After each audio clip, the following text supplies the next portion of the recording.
Welcome to the Slop Farm. Enjoy the video.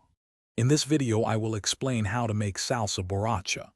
This delicious Mexican sauce, whose name translates to drunk salsa, gets its distinctive flavor from beer. It's a versatile condiment, perfect for enhancing grilled meats, tacos, or even as a dip. We'll walk through each step, from selecting the right ingredients to achieving that perfect balance of smoky, spicy, and tangy notes. Get ready to elevate your culinary skills. The secret to a great salsa borracha begins with roasting. Place your chilies, tomatoes, and garlic on a hot comal or skillet.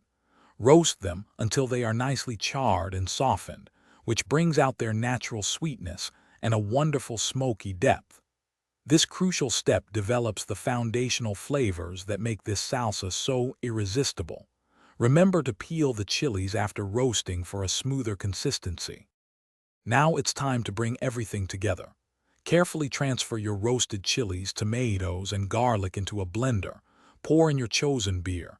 A light lager or amber ale works wonderfully. Blend until you achieve your desired consistency. Some prefer it chunky, others smoother. If it's too thick, add a small amount of water. Finally, season with salt to taste, ensuring the flavors are perfectly balanced. Almost there.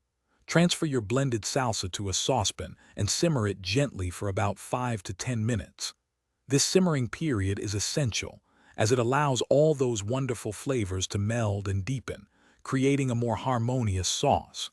Just before serving, stir in some freshly chopped cilantro for a vibrant, fresh note. Serve your homemade salsa borracha warm or at room temperature, and enjoy. Thanks for watching.